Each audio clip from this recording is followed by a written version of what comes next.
Assalamualaikum warahmatullahi wabarakatuh. Introduce myself, Putri Mamuda, dengan NIM number 24014200045. Saya dari Fakultas Language and Art, dan saya dari jurusan dari Prodi Pendidikan Seni Rupa. Okay. I will make a paper about one of the artwork that I am interested in. Okay. Saya di sini diampu oleh Mrs. Lulu April Farida, SPD MPD. Oke, selanjutnya. Saya akan melakukan presentation about one of the artwork. Pertama, saya akan menjelaskan mengenai definisi seni, definition of the art. Art is a work produced from an imagination in one's mind that is poured in a work of art that produces beauty, that make one feeling moved to see it.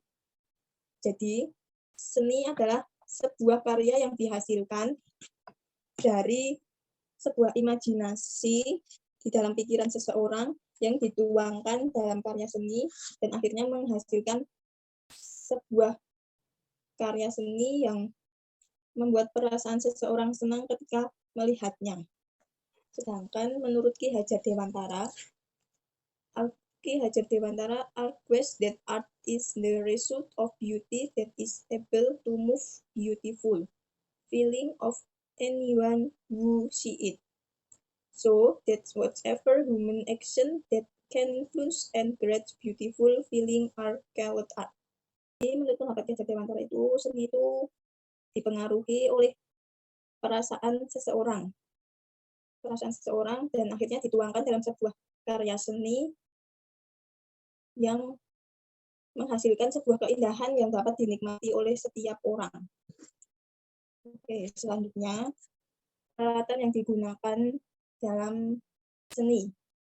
Pertama ada pensil, drawing pen, brush, kanvas, crayon, color pencil, palette, drawing book, watercolor, oil paint, poster paint. Oke, selanjutnya inilah artwork that I'm interested in. Karya seni yang saya suka.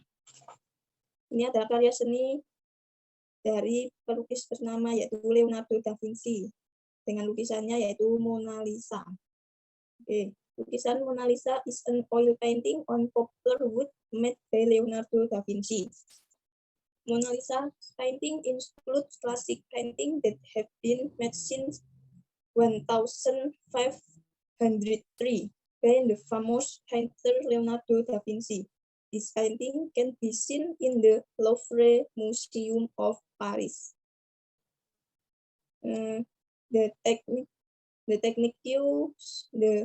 techniques used by Leonardo da Vinci in making Mona Lisa painting is the sfumato technique. Sfumato technique is a painting coloring techniques using several layers of transparent paint to achieve a really smooth shading, grading effect, and highlights. Derives from the Italian meaning box. The sfumato technique utilizes optical mixing of color in a layer of transparent paint. Jadi karya seni Leonardo da Vinci Mona Lisa ini itu lukisan cat air yang digambar di media kayu polar yang dibuat oleh Leonardo da Vinci. Lukisan Mona Lisa ini adalah lukisan klasik yang dibuat sejak tahun 1503 oleh Leonardo da Vinci, dan lukisan ini dapat kita lihat saat ini di Louvre Museum yang ada di Paris. Oke, teknik yang Leonardo da Vinci dalam lukisan Mona Lisa ini adalah teknik sfumato. Teknik sfumato ini adalah teknik pewarnaan menggunakan beberapa lapis cat transparan untuk mencapai efek gradasi bayangan yang sangat halus dan sorotan. Dan teknik sfumato ini berasal dari Italian yang artinya itu kabut. Teknik sfumato ini menggunakan pencampuran warna optik di setiap lapisan transparannya. Selanjutnya, kategori seni, art kategori. When art is categorized into pure art and applied fan art. Pure art is the process of creating fan art more focused on the expression on the soul solely, for example, painting. While applied art is the process of making it has a specific purpose and function such as craft art. Jadi, kategori seni ini dibedakan menjadi dua, yaitu kategori seni rupa murni dan seni rupa terapan. Seni rupa murni ini adalah seni rupa yang menciptakan atau yang bisa dikatakan lebih fokus pada ekspresi jiwa semata-mata, misalnya lukisan. Sedangkan seni terapan ini adalah seni yang berfokus pada proses pembuatannya yang memiliki tujuan tertentu. Contohnya itu seperti kerajinan atau hiasan dinding. Oke, selanjutnya ada basic techniques, ada teknik dasar dalam dunia seni. Pertama itu ada teknik linear, ada akuarel, ada pewarnaan, arsir, blok, kolase, pointillis, plakat, dan mosaik. Teknik linear sendiri adalah merupakan cara menggambar objek gambar dengan garis sebagai unsur yang paling menentukan, baik garis lurus ataupun lengkung. Selanjutnya, teknik akuarel. Teknik akuarel adalah teknik yang digunakan baik dalam menggambar maupun melukis dengan sapuan dan paduan warna yang tipis, transparan, dan tembus pandang. Teknik pewarnaan. Teknik pewarnaan di sini itu ada dua, yaitu pewarnaan basah dan pewarnaan kering. Pewarnaan basah itu sebenarnya itu menggunakan media yang memerlukan pengencer, yaitu seperti misalnya itu tinta, cat air, cat minyak, cat poster. Dan sedangkan teknik pewarnaan kering itu teknik yang tidak memerlukan bahan pengencer. Contohnya seperti krayon, pensil warna, dan oil pastel. Oke, selanjutnya ke teknik arsir. Teknik arsir adalah cara menggambar dengan garis sejajar atau menyilang untuk menentukan gelap terang objek gambar sehingga terlihat 3 dimensi. Selanjutnya teknik drop. Teknik drop ini adalah teknik yang digunakan untuk membuat hasil gambaran berupa siluet. Atau teknik ini bisa dilakukan dengan membubuhkan dan memenuhi objek dengan satu warna. Atau dengan kita mewarnai gambar tersebut itu penuh dengan warna. Tidak ada yang tidak terkena oleh warna, harus terkena oleh warna semua. Selanjutnya teknik kolase. Teknik kolase adalah teknik dengan menempelkan berbagai macam unsur ke dalam satu frame atau satu media yang akan kita buat sehingga menghasilkan karya seni yang baru. Selanjutnya kita ke pointillis. Pointillis di sini yaitu teknik menggambar atau melukis dengan menggunakan titik-titik sehingga membentuk suatu objek. Jadi teknik pointillis ini kita itu menggambar itu dengan berbagai titik, banyak titik yang akhirnya menghasilkan sebuah gambar, sebuah lukisan, sebuah karya seni yang nantinya itu membentuk manusia ataupun hewan sesuai gambar yang akan kita buat, tapi menggunakan titik. Oke, selanjutnya teknik plakat. Teknik plakat di sini yaitu cara melukis atau menggambar menggunakan bahan cat air atau cat poster dengan satuan warna yang tebal, sehingga hasil lukisan atau gambar tersebut tampak pekat dan menutup.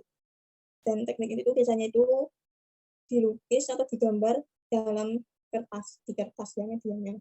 Itu selanjutnya itu teknik mosaik.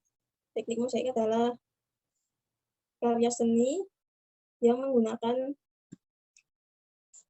media, bukan media ya, menggunakan bahan dengan bahannya itu seperti kaca, keramik, atau media lain yang dipotong-potong atau sudah berbentuk potongan kecil, kemudian disusun dan ditempelkan pada bidang atau media yang akan kita buat sehingga menghasilkan pola atau gambar yang menghasilkan estetika, yang bernilai estetika. Sebenarnya teknik mosaik dan kolase ini itu hampir sama, namun bedanya itu bahan yang digunakan. Mereka itu menggunakan sama-sama menggunakan potongan kecil yang kemudian ditempelkan pada sebuah media yang akhirnya membentuk sebuah karya, tetapi mereka itu menggunakan bahan yang berbeda. Tapi nanti hasilnya sama, itu menghasilkan sebuah karya seni yang bernilai estetika. Selanjutnya selanjutnya kita ke sejarah seni. Sejarah seni di Indonesia.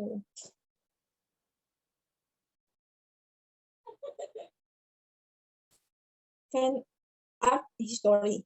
Fan art in Indonesia began to exist in prehistoric times or about 20,000 Masehi. The ancestor of the Indonesian people lived in the prehistory. The origin of Indonesian ancestor written in Norse history comes from the Yunnan area in southern China. Indonesian ancestors have brookstone culture. They had cultivated crops and had brought their tool with them, or utensils for the necessities of life.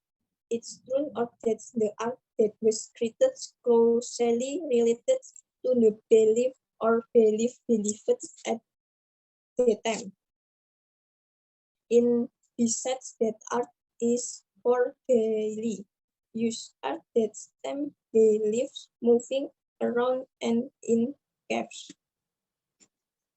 Oke, jadi di sini bahwasanya seni di Indonesia itu dibawa oleh nenek moyang pada zaman prasejarah.